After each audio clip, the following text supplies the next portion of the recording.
Vous le savez peut-être, madame, monsieur, mais cette année, la récolte de céréales en général et de blé en particulier n'a pas été particulièrement bonne. Et c'est pas la première fois.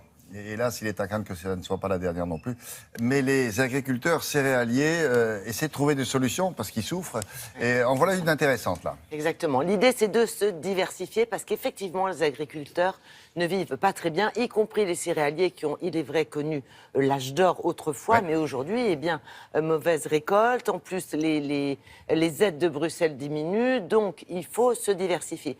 Ils se regroupent en association pour beaucoup. Par exemple, celle dont il est question aujourd'hui s'appelle Agri Demain.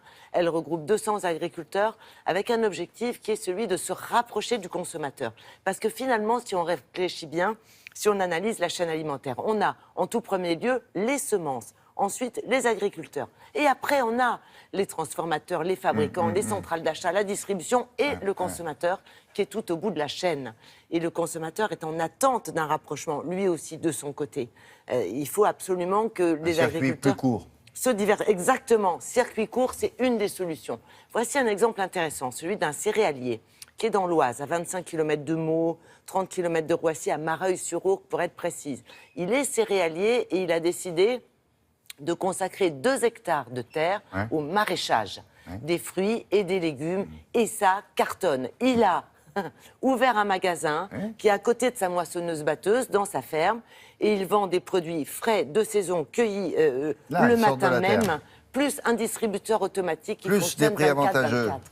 Et des prix qui sont pas plus chers que dans la distribution, et ça cartonne. Nous lui avons rendu visite, écoutez bien le discours, il a raison.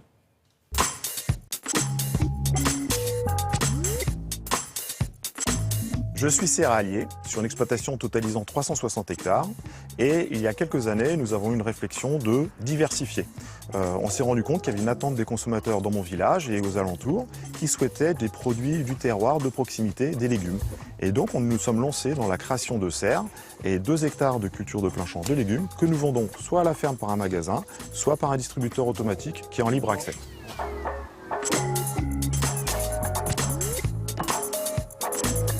On retrouve en ce moment une grande diversité de légumes, des tomates, du fenouil, des salades, des radis, des haricots verts.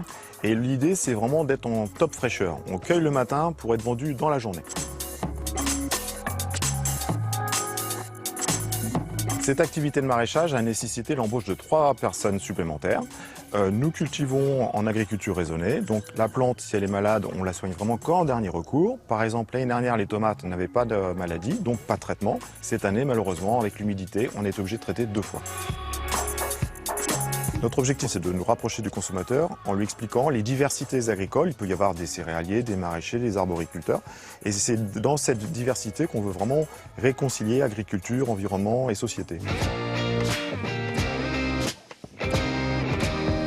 Ça répond à une attente des consommateurs puisqu'ils ont envie de retrouver, je dirais, de la fraîcheur dans les légumes. Ils en ont assez d'aller dans la grande distribution où les salades restent 4 jours sur l'étalage.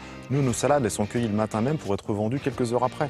Donc c'est vraiment ce qu'attendent les consommateurs. Et en plus, on peut leur expliquer. On fait des portes ouvertes, ils vont visiter les serres. Et puis au magasin, on peut discuter, échanger. Donc c'est ça l'intérêt du consommateur, c'est recréer ce lien.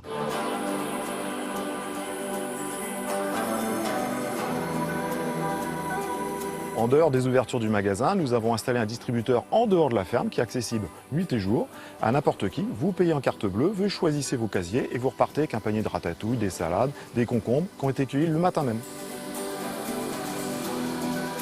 L'intérêt de cette diversification, c'est aussi de ne pas mettre tous ses œufs dans le même panier. Par exemple, les céréales ont eu des bonnes années. Depuis quelques années, c'est nettement moins intéressant financièrement. Voilà, cette nouvelle activité nous permet d'avoir une autre source de revenus, une diversification économique sur l'entreprise. Ah, mais la surface est plus grande que je l'imaginais, c'est formidable ça. C'est formidable. Il a 25 000 m² de serre plus 2 hectares de terrain. Ah oui. Donc il y a le magasin. Les horaires d'ouverture sont sur notre site internet évidemment. Et ce que vous avez vu à l'extérieur, les casiers, il dit je n'y arrive pas. Je remplis 3 fois par jour. Et c'est pas possible, quoi. Non, mais il faut multiplier ce genre de choses. Mais c'est une Renseignez-vous si super vous êtes bonne idée. agriculteur sur notre site pour voir comment il a fait, lui. Voilà. Et on a un autre sujet en cours parce que les agriculteurs vraiment se bougent pour aussi essayer de mieux faire connaître leur métier. On va aller faire la récolte de pommes prochainement.